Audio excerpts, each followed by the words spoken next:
ونقص من الاموال والانفس والثمرات وبشر الصابرین۔ فرمایا ہم ضرور تمہیں آزمائیں گے، کبھی خوف سے، کبھی بھوک سے، کبھی پھلوں کے نقصان سے، کبھی اولاد کے نقصان سے۔ فرمایا ہم تمہیں ضرور آزمائیں گے، وبشر الصابرین، لیکن جو صبر کرنے والے لوگ ہیں اللہ انہیں خوشخبری عطا فرمائے گا۔ یاران محبت، برادران اسلام، پچھلے دنوں آپ نے 10 محرم الحرام کربلا کا میدان، کربلا کا واقعہ سماعت کیا، لیکن آج ہم صرف صبر پر بات کریں گے کہ صبر کس کو کہتے ہیں، صبر چیز کیا ہے۔ ایک تو یاد رکھیں، اس چیز کا نام صبر نہیں کہ انسان ہر طرح کی کوششیں کرنے کے بعد پھر بعد میں کہ جی بس ہم اللہ کی رضا پہ راضی ہیں، بلکہ بغیر شکوہ کیے ہوئے ہر تکلیف میں رب کا شکر ادا کرنا اور حق کے لیے ڈٹے رہنے کو صبر کہا جاتا ہے۔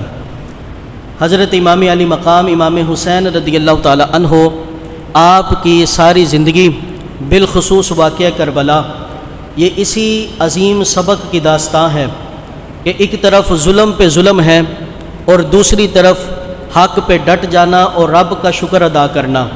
کیسا خوبصورت یہ منظر تھا۔ اچھا، یہاں پہ یہ بھی بات یاد رکھیں کہ بعض لوگ یزید کو رضی اللہ اور اس کی حمایت کرتے ہیں اور وہ کہتے ہیں کہ یزید تو کربلا کے میدان میں پہنچا ہی نہیں، وہ کہتے ہیں یزید تو کربلا کے میدان میں آیا ہی نہیں تھا۔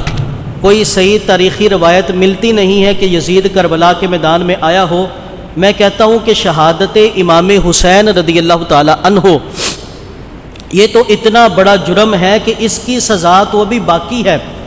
ابھی تو امت رسول نے اس FIR پہ تو کام ہی نہیں کیا، ابھی تو جو لعنتوں کا سلسلہ چل رہا ہے یہ تو یزید کی توہین اہل بیت کا چل رہا ہے۔ یزید جو امام حسین کے خون میں شہادت میں شامل ہے، اس کا عذاب تو رب ہی دے سکتا ہے۔ ہم اس حوالے سے جتنی مرضی لعنتیں بھیج دیں وہ تھوڑی ہے، یزید کا جرم اتنا بڑا ہے۔ لوگ کہتے ہیں جی یزید اس میں شامل نہیں۔ میں کہتا ہوں کہ جب امام علی مقام امام حسین رضی اللہ تعالی عنہ آپ نے بیعت سے انکار کر دیا تو یزید نے پیغام بھیجا، کہا یا تو امام حسین رضی اللہ تعالی عنہ کی بیعت لے کر بھیجو یا والی مکہ اور مدینہ اپنی گردنیں اتار کے مجھے بھیج دو۔ کیا یہ اہل بیت اطہار کی گستاخی نہیں تھی؟ اس کے بعد جب شہادت امام حسین کے بعد جب یزید کے دربار میں ایک تشت میں امام حسین رضی اللہ تعالی عنہ کا سر مبارک رکھ کر اس کے سامنے رکھا گیا تو اس نے چھڑی مار کر کہا کہ حسین ابن علی بتاؤ اب کیا کہتے ہو، اب بتاؤ کس کی حکومت ہے، اب بتاؤ کس کی سلطنت ہے۔ مجمع کے اندر حضرت انس بن مالک رضی اللہ تعالیٰ عنہ جن کی عمر تقریباً 70 سے 80 سال کے درمیان تھی، آپ بول پڑے، آپ کہنے لگے اے یزید اپنی چھڑی کو پیچھے کر لے۔ لڑکھڑاتی ہوئی آواز میں بڑھاپے کے اس عالم میں مجمع میں بول کر کہنے لگے کہ میں خادم رسول ہوں، میں نے نبی پاک صلی اللہ علیہ وآلہ وسلم کے کشان اقدس کی خدمت کی ہے، میں نے اپنا بچپن، میں نے اپنی جوانی نبی پاک کے زیر سایہ گزاری ہے، اور میں نے ایک بار نہیں میں نے کئی بار دیکھا ہے کہ نبی پاک صلی اللہ علیہ وآلہ وسلم ان لبوں کو بار بار چوما کرتے تھے۔ تو حضرت امام حسین رضی اللہ تعالی عنہ ان کے لبوں پر چھڑی نہیں مار رہا بلکہ تو بوسہ گاہ مصطفیٰ پہ چھڑی مار رہا ہے، اپنی چھڑی کو پیچھے کر لے۔ میں کہتا ہوں یہ توہین اہل بیت کوئی کم ہے؟ یزید کے لعنتی ہونے کے لیے کیا یہ جرم کم تھا کہ اس نے امام علی مقام کے لبوں پر چھڑی ماری؟ لیکن یہاں پر یہ بھی یاد رکھنا، ہم یزید کو لعنتی کہیں گے لیکن اس کے آباء و اجداد کو نہیں۔ حضرت امیر معاویہ رضی اللہ تعالیٰ عنہ، حضرت ابو سفیان یہ نبی پاک کے سسر ہیں اور کلمہ پڑھ کے مسلمان ہو گئے۔ حضرت امیر معاویہ رضی اللہ تعالیٰ عنہ کی بہن نبی پاک کے حرم میں ہیں اور کاتب وحی ہیں، نبی پاک صلی اللہ علیہ وآلہ وسلم نے آپ کو دعاؤں سے نوازا ہے، لہٰذا ہم ان کو برا نہیں کہیں گے۔ یزید پر لعنت بھیجتے ہوئے ہمیں وہی احتیاط برتنی ہے جو حضرت نوح کے بیٹے کو بھیجتے ہوئے ہم برتتے ہیں کہ حضرت نوح کا بیٹا کافر ہوا، وہ جہنمی ہے۔ اب ہم اس کے باپ کو کچھ نہیں کہہ سکتے کہ باپ پیغمبر ہے۔ حضرت نوح علیہ السلام اسی طرح ہم یزید کو لعنتی کہیں گے، لیکن اس کے آباء و اجداد جو مسلمان ہوں گے ان کی طرف لعنت کا رخ نہیں کریں گے، کیونکہ نبی پاک صلی اللہ علیہ وآلہ وسلم نے ارشاد فرمایا جس نے میرے صحابی کو برا کہا، میرے صحابی کو گالی نکالی، فرمایا ایسی قوم کے پاس نہ بیٹھنا، اگر بیمار ہو جائے تو تیمارداری نہ کرنا، اگر مر جائیں تو ان کے جنازے میں شامل نہ ہونا، ان کے ساتھ کسی قسم کا اس نے سلوک نہ کرنا، ہمیں ایسے لوگوں میں شامل نہیں ہونا، ہمیں یہ احتیاط برتنی ہے۔ تو خیر یزید کا ظلم بہت بڑا تھا، یزید کا کردار پورے کا پورا کربلا میں موجود ہے، لیکن دوسری طرف دیکھو صبر کرنے والوں نے صبر کیسا کر کے دکھایا، استقامت کا پہاڑ کیسے بن کر دکھایا، سب جبل استقامت کیسے بنے۔ حضرت امام علی مقام امام حسین رضی اللہ تعالی عنہ آپ کربلا کے میدان میں خیمے کے اندر اپنے ساتھیوں کو اکٹھا کرتے ہیں۔ صبر دیکھو کسے کہتے ہیں، اللہ کی رضا پہ راضی ہونا کس کو کہتے ہیں، اور اسلام کے لیے ڈٹ جانا کس کو کہتے ہیں۔ حضرت امام علی مقام نے سب کو اکٹھا کیا، آپ نے فرمایا دشمنی مجھ سے ہے، بیعت میری چاہتے ہیں، لہٰذا تمہارے ساتھ ان کی کوئی دشمنی نہیں، تم نے جگہ جگہ پہ وفا کی ہے، مدینے سے چلے مکے کی طرف، مکے سے چلے کربل کی طرف، ہر قدم قدم پہ تم میرے ساتھ چلتے رہے، تم میرے ساتھ وفا کرتے رہے، لیکن اب حسین کہتا ہے کہ تمہیں چھٹی ہے، تم اپنے گھروں کو جا سکتے ہو، میں اکیلا ظلم کے سامنے ڈٹ کر کھڑے ہونے کو کافی ہوں۔ آپ نے حسینیوں کو پیغام دے دیا کہ اگر ساری دنیا ظلم پہ ڈٹ جائے لیکن اکیلے ہو تو پھر بھی تم حق پہ ڈٹے رہنا، حق پہ ڈٹے رہنا۔ آپ نے کہا میں اکیلا ظلم کے سامنے دیوار بن کے کھڑا رہوں گا، تم سارے چلے جاؤ اور مجھے کسی سے کوئی گلہ نہیں ہوگا، کل قیامت کے دن جب میں جنت میں جاؤں گا میرے ساتھ جتنے بھی مدینے سے چل کر آئے ہیں تمہیں سب کو لے کر جاؤں گا، یہیں سے واپس چلے جاؤں۔ آپ نے دیے کو گل کر دیا، دیا بجھا دیا۔ آپ نے فرمایا کسی کو اٹھتے ہوئے شرمندگی ہوگی کہ میرے بھائی نے دیکھ لیا، میرے قبیلے نے دیکھ لیا، میرے فلاں نے دیکھ لیا، تو تمہیں شرمندگی ہوگی اٹھتے ہوئے، میں دیا بجھا دیتا ہوں تاکہ سارے کے سارے اٹھنے میں شرمندگی محسوس نہ کرو، اٹھ کر چلے جاؤ، حسین تمہیں چھٹی دے رہا ہے۔ لیکن امام حسین رضی اللہ تعالی عنہ جہاں پہ جبل استقامت تھے، صبر کی داستان تھے، وہاں پہ ساتھ چلنے والا ایک ایک بچہ بھی صبر و استقامت کا پہاڑ تھا۔ حضرت امام علی مقام نے کچھ دیر کے بعد جب دیا جلایا، جتنے پہلے بیٹھے تھے اب بھی اتنے ہی بیٹھے تھے، اب بھی اتنے ہی بیٹھے تھے، اور سب نے کہا اگرچہ سامنے 12,000 کا لشکر کھڑا ہے، اگرچہ سامنے تیر و تلوار کھڑی ہے، لیکن نواسہ رسول ہم نے بھی محبت اہل بیت کی قسم کھائی ہے، ہم نے بھی صبر کا درس مدینہ الرسول سے سیکھا ہے، ہم یوں میدان میں چھوڑ کے نہیں جائیں گے، ہم توڑ شہادت تک آپ کے ساتھ چلتے رہیں گے۔ یاران محبت دیکھو ساتھ چلنے والے کس قدر جذبہ جہاد سے سرشار تھے، کس قدر صبر کی داستان تھی۔ حضرت مسلم بن اوسجہ رضی اللہ تعالی عنہ یہ بھی کربلا کے شہداء میں سے ہیں۔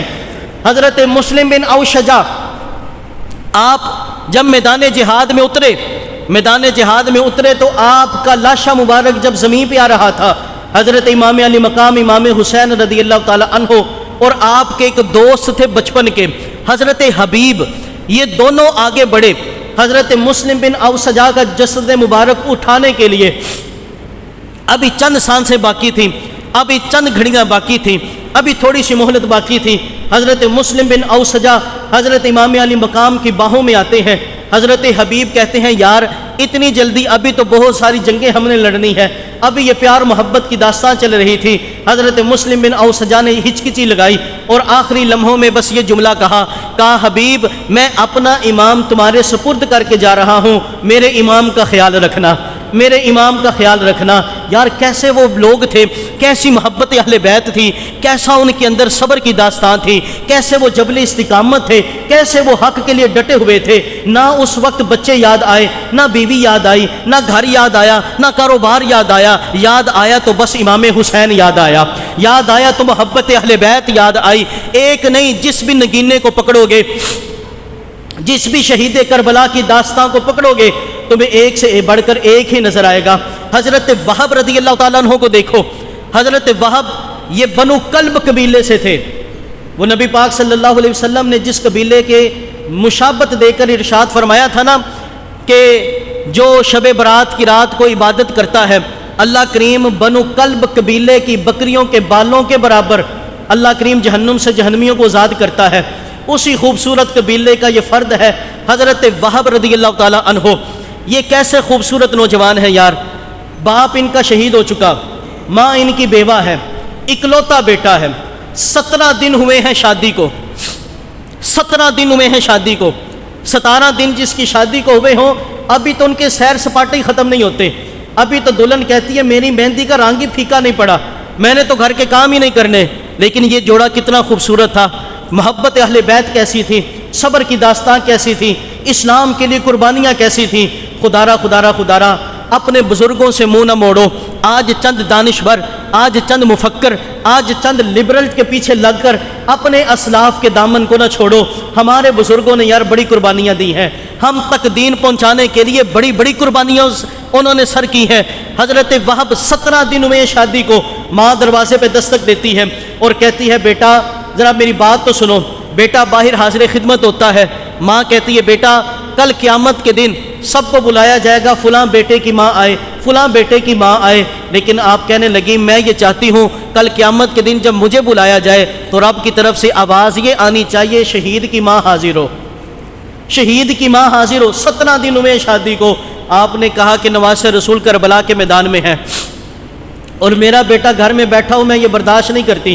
بیٹا کہنے لگا اماں بات بجا ہے، حکم سر آنکھوں پر، لیکن ابھی شادی کر کے آیا ہوں، کسی کی بیٹی گھر میں لایا ہوں، اس کے بھی حقوق میرے اوپر لازم ہیں، ماں کے حقوق ہیں تو زوجہ کے بھی حقوق ہیں۔ اگر اجازت دیتی ہو تو اپنی بیوی سے بھی نہ اجازت لے کر آؤں۔ اندر گئے تو اپنی بیوی کے پاس 17 دن کی دلہن ہے، ابھی تو مہندی بھی پھیکی نہیں پڑی، اور آپ جا کر اندر کہنے لگے بات یہ ہے کہ نواسہ رسول کربلا کے میدان میں ہے، میری ماں کی بھی یہ خواہش ہے کہ میں نواسہ رسول کے قدموں میں جان قربان کر دوں، اور اس وقت ضرورت ہے اسلام کو، اگر تو اجازت دے تو میں چلا نہ جاؤں۔ بیوی بھی بول کر کہنے لگی کیسی وہ خواتین تھیں، کیسا وہ دین کا درس حاصل کیا، کیسے وہ دین کی تبلیغ حاصل کی، کیسا وہ دین ان کے اندر رچ بس گیا تھا، کیسا ان کی رگوں کے اندر اسلامی تعلیمات جھلکتی تھی۔ وہ بیوی بول کر کہنے لگی اگر نواسہ رسول کربلا کے میدان میں ہے تو سننے میں آیا ہے کہ نواسہ رسول کی خواتین بھی کربلا میں ہیں، اگر تو جائے گا تو اس شرط پہ اجازت ہے کہ مجھے بھی ساتھ لے کر جا، کہ تو نواسہ رسول کی خدمت کرتے رہنا، میں سید زادیوں کی خدمت کرتی رہوں گی، میں سید زادیوں کی خدمت کرتی رہوں گی۔ حضرت وہب، ان کی والدہ اور ان کی زوجہ، یہ 3 افراد کا قافلہ چلتا ہے، کربلا کے میدان میں پہنچا ہے۔ اب وہ وقت آیا کہ حضرت وہب میدان کربلا میں پہنچے ہیں، میدان کربلا میں پہنچے، یار مرد تو مرد ہے لیکن خواتین میں دیکھو کیسا جذبہ تھا، کیسا صبر تھا، کیسی استقامت تھی۔ ماں تو ماں ہی ہوتی ہے۔ حضرت وہب کو جب شہید کیا گیا، آپ بڑے جوان تھے، آپ بڑے یزیدیوں کو آپ نے زمین پہ گرایا۔ جب آپ زمین پہ تشریف لائے نا تو ایک یزیدی بول کر کہنے لگا دیکھو تو صحیح وہب کہیں پھر سے کھڑا نہ ہو جائے۔ دوسرا آگے بڑھا، اس نے کہا ہم کھڑا ہی نہیں ہونے دیتے۔ اس نے جھٹکے سے وار کیا اور آپ کی گردن مبارک الگ کر دی۔ آپ کی گردن مبارک امام علی مقام امام حسین رضی اللہ تعالی عنہ آپ اپنی گود میں اٹھائے ہوئے لے کر آتے ہیں۔ خیمے میں آپ کی والدہ کو دیا گیا کہ یہ بیٹے کی گردن ہے۔ اللہ اکبر کبیرہ، ماں تو ماں ہوتی ہے لیکن وہ کلیجہ کیسا کلیجہ تھا، وہ کیسا یار جگرا تھا کہ ماں کی گود کے اندر بیٹے کا سر ہے، ماں سر کو سہلاتی ہوئی، مٹی کو جھاڑتی ہوئی کہتی ہے بیٹا میں تجھ سے راضی ہوں، بیٹا میں تجھ سے راضی ہوں، بیٹا میں تجھ سے راضی ہوں۔ کربلا کوئی چھوٹی سی داستان نہیں ہے یار، جہاں پہ ظلم ہے وہاں پہ اہل بیت کی طرف سے دیکھو صبر پہ صبر ہے۔ کیسی عظیم داستان رقم کر کے رکھ دی۔ کہا بیٹا میں تجھ سے راضی ہوں۔ اب وہ گردن، اب وہ سر مبارک جب بیوی کی گود میں پہنچتا ہے، ایک چیخ ماری اور وہ اس کی روح بھی قفس انسری سے پرواز کر گئی۔ گویا کہ قدرت کا فیصلہ تھا کہ شادی ہو چکی ہے، اگر دنیا میں نہیں تو اب جنت میں جوڑا سلامت رہے گا، جوڑا وہاں پہ جو ہے ایک ساتھ رہے گا۔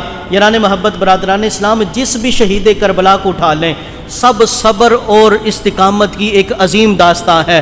آپ دیکھیں کہ جب جنگ ہوتی ہے، پچھلے دنوں جب ہمارے اور انڈیا کے معاملات چل رہے تھے، ہر طرف خوف و ہراس تھا، ہر طرف خوف و ہراس تھا۔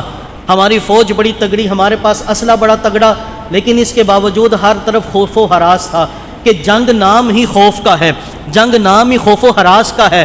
لیکن یارو یہ کیسے شہید تھے، یہ کیسے مجاہد تھے، یہ کیسے غازی تھے۔ حضرت عبد الرحمن بن عبد الرب یہ بھی شہید کربلا میں سے ہیں، اور ان کے ساتھ حضرت بریر رضی اللہ تعالی عنہ یہ دونوں دوست کربلا کے میدان میں کھڑے ہیں۔ حضرت بریر رضی اللہ تعالیٰ عنہ 10 محرم کی صبح ہے، آپ حضرت عبد الرحمن بن عبد الرب کے ساتھ آپ مذاق کر رہے ہیں، مسخری کر رہے ہیں، یعنی خوش طبی کر رہے ہیں، ایسے کام کے جس سے ہنسی آئے۔ حضرت عبد الرحمن بن عبد الرب کہنے لگے یار جنگ کا الارم بج چکا ہے، 10 محرم کی صبح آ چکی ہے، اب صف بندی ہو رہی ہے، یہ کوئی خوش طبی کا وقت تو نہیں، یہ ہنسنے اور مسکرانے کا وقت تو نہیں۔ حضرت بریر رضی اللہ تعالیٰ عنہ کہنے لگے سامنے جتنی فوج ہے اور ہماری جتنی تعداد ہے مجھے تو یقین ہو چکا ہے تھوڑی دیر کے بعد ہم شہید ہو جائیں گے اور شہید ہو کر رسول پاک کے قدموں میں پہنچ جائیں گے۔ مجھے تو اس بات کی خوشی ہے کہ میں شہید بھی ہو جاؤں گا اور نبی پاک سے ملاقات بھی ہو جائے گی۔ کہا مجھے خوف نہیں ہے، مجھے ڈر نہیں ہے، مجھے کسی کی طرف سے کوئی خوف و ہراس کا سامنا نہیں، بلکہ مجھے آج جتنی خوشی ہو رہی ہے اتنی کبھی بھی نہیں ہوئی کہ ان قریب میں شہید ہو جاؤں گا اور مصطفیٰ کریم علیہ السلام کی عدالت میں پہنچ جاؤں گا۔ یارو کیسے یہ خوبصورت لوگ تھے، کیسی یہ عظیم داستان تھی، ایک سے بڑھ کر ایک، ہر شہید کربلا، ہر شہداء کربلا کی جتنی بھی تعداد کو آپ اٹھائیں گے، اور یاد رکھنا یہ نہ سمجھ بیٹھنا جیسے لوگ بیان کرتے ہیں پانی مانگنے گئے پناہ پانی مانگا، وہ فلاں کیا، سب کچھ اختیار تھا، سب کچھ اختیار میں تھا، لیکن بس بات کیا تھی، ہر ایک لاشا اٹھاتے ہوئے امام کربلا نے صرف ایک ہی جملہ کہا تھا، یا اللہ میں راضی ہوں بتا تو بھی راضی ہے، میں راضی ہوں بتا تو بھی راضی ہے، سب کچھ اختیار میں تھا۔ اب دیکھو کیسی یار یہ بات ہے، مکہ المکرمہ سے حضرت امام علی مقام جب رخصت ہونے لگے نا، رستے میں ایک بندہ کنواں کھود رہا تھا، امام علی مقام امام حسین رضی اللہ تعالیٰ عنہ آپ نے فرمایا تیرے گھر میں پانی کا کنواں ہے، دوسرا کنواں کیوں کھود رہے ہو؟ وہ کہنے لگا امام اس کنویں کا پانی کھاری ہے۔ امام حسین رضی اللہ تعالیٰ عنہ نے فرمایا مجھے نہ کوئی پانی دو۔ آپ نے پانی منہ میں لیا اور اس کنویں کے اندر کلی کر دی۔ مدینے کے لوگ کہتے ہیں، مکے کے لوگ کہتے ہیں جب سے امام حسین نے اس میں کلی کی ہے وہ کنویں کا پانی آج بھی میٹھا ہوتا ہے، اس کنویں کا پانی میٹھا ہو گیا۔ اختیار دیکھو کیسا ہے۔ حضرت امام زہری رضی اللہ تعالیٰ عنہ، امام زہری کون ہے؟ یہ امام اعظم ابو حنیفہ جیسوں کے استاد ہے۔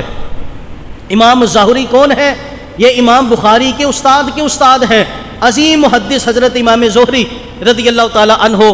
آپ کہتے ہیں میں نہ حضرت امام زین العابدین رضی اللہ تعالیٰ عنہ آپ کو ملنے کے لیے گیا، جس وقت آپ جیل میں تھے، کہتے میں ملنے کے لیے گیا اور میں جا کر رونا شروع ہو گیا۔ میں نے کہا امام کیا حالت ہے؟ آپ حضور کے خانوادہ سے، آپ حضور کی اہل بیت سے، اللہ اکبر کبیرہ، محبت اہل بیت دیکھو کیسی تھی۔ کہا آپ حضور کے خانوادے سے، آپ نے رونا شروع کر دیا، آپ نے ایسی باتیں کرنی شروع کر دی۔ حضرت امام زہری کہتے امام زین العابدین رضی اللہ تعالیٰ عنہ نے اپنی بیڑیوں کو ایسے جھٹکا دیا اور وہ ٹوٹنے لگیں۔ آپ فرمانے لگے اختیار تو سارا ہی ہے، اختیار تو سارا ہی ہے، لیکن بات یہ ہے یہ کرامتوں کا وقت نہیں، یہ استقامت کا وقت ہے، یہ کرامت دکھانے کا وقت نہیں۔ آج بڑے لوگ کہتے ہیں جی بابے یہ نہیں کرتے، بابے وہ نہیں کرتے، آج بابے کدھر چلے گئے؟ بھائی کرامت کا وقت ہوتا ہے، کرامت ہر وقت نہیں دکھائی جاتی، بعض دفعہ کرامت کا وقت ہوتا ہے، بعض دفعہ استقامت کا وقت ہوتا ہے۔ حضرت امام زین العابدین رضی اللہ تعالیٰ عنہ کہنے لگے ہم چاہیں یہ بیڑیاں کیا چیز ہیں توڑ کے وہ رکھ دیں، ہم چاہیں تو یزیدی کیا لوگ ہیں ہم پچھاڑ کے رکھ دیں، لیکن یہ استقامت کا وقت ہے، کرامت کا وقت نہیں ہے۔ حضرت امام زہری کہتے مجھے اس دن سمجھ آئی کہ کرامت کہاں دکھائی جاتی ہے، استقامت کہاں دکھائی جاتی ہے۔ یاران محبت برادران اسلام، ظلم پہ ظلم تھا لیکن ادھر صبر پہ صبر تھا۔ رب فرماتا ہے اولئک علیہم صلوات من ربہم ورحمہ، جو لوگ صبر کرتے ہیں، فرمایا پھر اللہ ان پہ درود بھیجتا ہے، اللہ ان پہ درود بھیجتا ہے۔ تو اہل بیت اطہار کا یہ وہ خوبصورت گھرانہ ہے کہ جن پہ رب کا بھی درود ہے، مصطفیٰ کی امت کا بھی درود ہے۔ یاد رکھنا اس دور کے اندر بہت بڑے بڑے فتنے اٹھ پڑے ہیں، محبت اہل بیت اپنے سینوں میں سما کے رکھنا، اور یاد رکھنا اللہ کا فضل اور اللہ کی رحمت شامل حال ہے، خدا کی قسم یہ اہل سنت کے گلستان میں وہ محبت اہل بیت ہے۔ لوگوں نے فرقہ فرقہ کر کے اہل بیت کو مانا ہے، لیکن اللہ کے فضل سے ہم نے ساری اہل بیت کو مانا ہے۔ محبت اہل بیت جو نبی پاک صلی اللہ علیہ وآلہ وسلم نے ہمیں دی ہے، ہمیں اس محبت کو زندہ رکھنا ہے، اپنے اندر، اپنے بچوں کے اندر، قیامت تک کی نسلوں کو یہ وصیت کرتے ہی ہم نے جانا ہے، اہل بیت کی محبت میں جینا ہے، اہل بیت کی محبت میں مرنا ہے۔ اور کو خدا کی قسم، یہ جو محبت اہل بیت کا خطبہ نبی پاک نے پڑھا ہے، یہ اگر کسی گلستان میں نظر آتا ہے تو وہ صرف اہل سنت میں نظر آتا ہے۔ ایک دفعہ عصر کا وقت تھا، عصر کا وقت تھا، نبی پاک صلی اللہ علیہ وآلہ وسلم نماز پڑھا رہے تھے۔ نماز کے دوران حضرت امام حسن اور حضرت امام حسین رضی اللہ تعالی عنہما یہ دونوں مسجد میں تشریف لے آئے۔ نبی پاک سجدے میں تھے کہ ایک طرف امام حسن چڑھ گئے، دوسری طرف امام حسین چڑھ گئے۔ بولو تو صحیح یار، اور محبت سے بولو ذرا۔ یہ سجدہ بھی زمان کا سب سے بڑا سجدہ تھا کہ امام الانبیاء سجدے میں ہیں، لیکن پشت مبارک پر بھی سید الشہداء بیٹھا ہے۔ ایک طرف حضرت امام حسن ہے، ایک طرف امام حسین ہے۔ محبت اہل بیت کا خطبہ دیکھو کیسا خطبہ ہے۔ میرے نبی پاک صلی اللہ علیہ وسلم نے ایک ہاتھ سے امام حسن کو سائڈ پہ بٹھایا، دوسرے ہاتھ سے امام حسین کو سائڈ پہ بٹھایا۔ اب نماز مکمل ہو گئی۔ نماز مکمل ہونے کے بعد امام حسن سامنے آ گئے، امام حسین بھی سامنے آ گئے۔ نبی پاک صلی اللہ علیہ وسلم نے ایک ہاتھ میں امام حسن کو اٹھایا، ایک ہاتھ میں امام حسین کو اٹھایا۔ کائنات میں بڑے بڑے خطیب آئے ہیں، بڑے بڑے خطبے ہوئے ہیں۔ کسی خطیب نے قرآن کو ہاتھ میں پکڑ کے خطبہ پڑھا، کسی نے حدیث کی کتاب کو پکڑ کے خطبہ پڑھا، لیکن قربان جائیں نبی پاک کے خطبے پر کہ نبی پاک نے ایک طرف اپنے امام حسن کو اٹھا کے خطبہ پڑھا، ایک طرف امام حسین کو اٹھا کے خطبہ پڑھا۔ میرے نبی مخاطب ہوئے، ارشاد فرمایا لوگو یا ایھا الناس الا اخبرکم بخیر الناس جدا و جدتا، فرمایا کیا میں تمہیں خبر نہ دے دوں ان شہزادوں کے بارے میں جن کے نانا جیسا نانا کوئی نہیں، جن کی نانی جیسی نانی کوئی نہیں۔ بولو ذرا محبت سے یار، یہ وہ خطبہ ہے جو نبی پاک نے پڑھا ہے۔ کیا بتا نہ دوں کہ جس کے نانا جیسا نانا کسی کا نہیں، جس کی نانی جیسی نانی کسی کی نہیں۔ الا اخبرکم بخیر الناس ابا و اما، فرمایا کیا میں بتا نہ دوں ان شہزادوں کے بارے میں جن کے باپ جیسا باپ کسی کا نہیں، جن کی ماں جیسی ماں کسی کی نہیں۔ الا اخبرکم بخیر الناس اما و امتا، فرمایا کیا میں تمہیں بتا نہ دوں ان شہزادوں کے بارے میں جن کے چچا جیسا چچا کسی کا نہیں، جن کی پھپھی جیسی پھپھی کسی کی نہیں۔ الا اخبرکم بخیر الناس خالا و خالتا، فرمایا کیا میں تمہیں بتا نہ دوں ان شہزادوں کے بارے میں جن کے خالو، جن کے ماموں جیسا ماموں کسی کا نہیں، جن کی خالہ جیسی خالہ کسی کی نہیں۔ اور میرے محبوب صلی اللہ علیہ وسلم اب صحابہ کہتے حضور بتا دے، حضور نے اتنا بھی انتظار نہ کیا، فرمایا ہما الحسن والحسین، فرمایا ایک میرا حسن ہے ایک میرا حسین ہے، ایک میرا حسن ہے ایک میرا حسین ہے۔ اب خطبہ اہل بیت کا دیکھو، نہ رافضی پڑھ سکتا ہے، نہ خارجی پڑھ سکتا ہے، نہ ناصبی پڑھ سکتا ہے۔ رافضی کون ہے؟ جو نبی پاک صلی اللہ علیہ وسلم کی 3 صاحبزادیوں کو نہیں مانتا۔ میرے محبوب نے مزید خطبہ ارشاد فرمایا صحابہ جدہما رسول اللہ صلی اللہ علیہ وآلہ وسلم و جدتہما خدیجہ بنت خویلد رضی اللہ تعالی عنہا، فرمایا ان کے نانا جیسا نانا کسی کا نہیں کیونکہ ان کا نانا اللہ کا رسول ہے، ان کی نانی جیسی نانی کسی کی نہیں کیونکہ ان کی نانی خدیجۃ الکبریٰ ہے۔ فرمایا و ابوہما علی بن ابی طالب، فرمایا ان کے باپ جیسا باپ کسی کا نہیں کیونکہ ان کا باپ علی بن ابی طالب ہے۔ و امہما فاطمہ بنت رسول اللہ صلی اللہ علیہ وسلم، فرمائے ان کی ماں جیسی ماں کسی کی نہیں کیونکہ ان کی ماں نبی پاک کی صاحبزادی سیدہ فاطمہ الزہرا ہے۔ فرمایا و امہما، فرمائے ان کے چاچو جیسا چاچو کسی کا نہیں کیونکہ ان کا چاچو جعفر طیار ہے۔ فرمائے ان کی پھپھی جیسی پھپھی کسی کی نہیں کیونکہ ان کی پھپھی حضرت ام ہانی ہے۔ فرمایا وخالہما، فرمایا ان کے ماموں جیسا ماموں کوئی نہیں کیونکہ ان کا ماموں نبی پاک کا صاحبزادہ حضرت قاسم ہے۔ فرمایا وخالاتہما زینب و رقیۃ و ام کلثوم بنات رسول اللہ صلی اللہ علیہ وسلم، فرمایا ان کی خالہ جیسی خالہ بھی کسی کی نہیں کیونکہ ان کی خالہ سیدہ زینب ہے، سیدہ رقیہ ہے، سیدہ ام کلثوم نبی پاک کی صاحبزادیاں ہیں۔ اب خارجی کہتا ہے نبی پاک دیوار کے پیچھے کا نہیں جانتے اور ناصبی اہل بیت کی گستاخی کرتا ہے۔ یہ محبت اہل بیت کا خطبہ صرف سنی پڑھ کے سنا سکتا ہے۔ میرے محبوب نے مزید ارشاد فرمایا جدہما فی الجنہ و ابوہما فی الجنہ و امہما فی الجنہ و امہما فی الجنہ و امتہما فی الجنہ و خالہما فی الجنہ و خالاتہما فی الجنہ، فرمایا ان کا نانا بھی جنتی ہے۔ بولو بولو محبت سے ذرا، ان کا نانا بھی جنتی، ان کی نانی بھی جنتی، ان کے ابو بھی جنتی، ان کی امی بھی جنتی، ان کا چچا بھی جنتی، ان کی پھپھی بھی جنتی، ان کی خالہ بھی جنتی، ان کے ماموں بھی جنتی۔ فرمایا وہما فی الجنہ، میرا حسن بھی جنتی، میرا حسین بھی جنتی۔ اسی لیے تو اعلیٰ حضرت امام اہل سنت پکار اٹھے، آپ کہنے لگے آب تطہیر سے جس میں پودے جمے، اس ریاض نجابت پہ لاکھوں سلام، پارہائے صحف غنچہائے قدس۔ نا بولو بولو بولو ذرا گج کے بولو یار، اتنی بڑی بات اعلیٰ حضرت کہنے لگے پارہائے صحف غنچہائے قدس۔ آپ کہنے لگے لوگوں یاد رکھنا، جیسے قرآن کے پارے مقدس ہے نا، اسی طرح اہل بیت بھی بڑی مقدس ہے۔ جیسے قرآن کے پاروں کی عزت ہے، اسی طرح رسول پاک کی اہل بیت کی عزت ہے۔ پارہائے صحف غنچہائے قدس، اہل بیت نبوت پہ لاکھوں سلام۔ اہل بیت اطہار کی محبت کو سینے میں سما کے رکھنا، اور اہل بیت کی محبت کا تقاضا ہے جیسے صبر انہوں نے کیا ہمیں بھی صبر کرنا ہے، جیسے اسلام کے لیے وہ ڈٹے رہے ہمیں بھی ویسے ڈٹنا ہے، جیسے وہ حق کے لیے کھڑے رہے ہمیں بھی حق کے لیے کھڑے رہنا ہے، حالات کیسے بھی ہوں دین کے لیے کھڑے رہنا ہے۔ یہ اہل بیت کی محبت کا تقاضا ہے۔ رب ذوالجلال ہم سب کو عمل کی توفیق عطا فرمائے۔